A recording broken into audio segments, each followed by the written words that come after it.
Hey everybody, I wanted to tell you about my new painting. I'm sorry that I don't have a video of me painting it for you.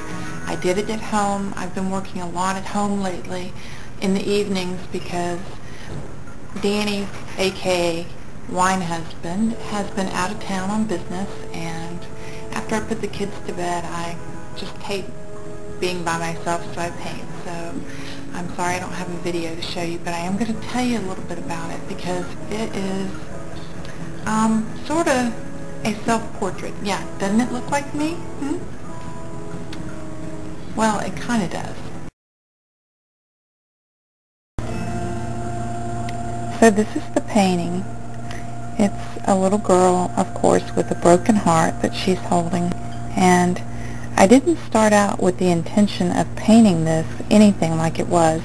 My goal was to paint a mostly black and white painting. I wanted to challenge myself and just have very little color in it, mostly black and white. So before I left the studio one day, I grabbed different papers and things that I had that were black and white and this little canvas and took it all home with me to paint, and it just developed. And you know, when art just starts going one direction and it's not really what you planned, sometimes you just have to go with it and trust. And this is a little bit different direction for me, and it's a real personal piece, so I want to tell you about it. So in my blog yesterday I talked about losing my mom at a really early age, and that's what this painting is about.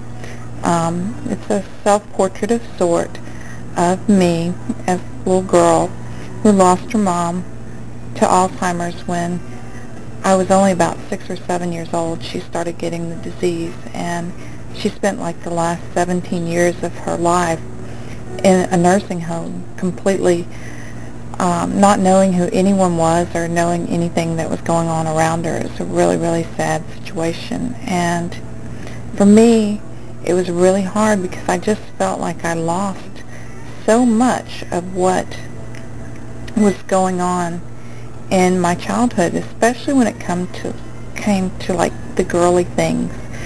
But this image up here reminds me a lot of my mom.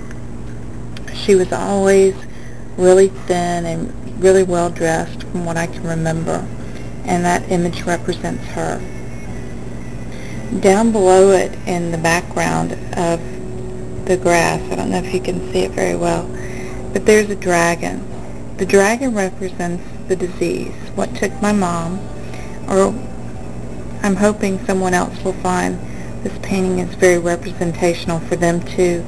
So the dragon stands for what took them away, whether it was Alzheimer's for me or maybe cancer for another, or who knows. That's what the dragon represents. She's holding a broken heart because I think whenever you lose your mother at a very young age, you never get over it. Your heart is really broken forever. And then this image back here is of a little girl. That's me. She's holding her head down. This is a GoCo print that I did, and it was a test print, and I just reused it into the painting to represent losing her at a very young age. The tree, as I put in many of my paintings, and the bird has to do with life goes on, and it's always growing and always changing. And then in the background there's also a lot of text, a lot of words. I'm sorry the camera's getting blurry. One day I will get a big girl camera, I promise. And the words just represent all the words that never got to be spoken. And then it ends with the word missed going down the side. So that's a little bit about it, and I hope that you enjoy it.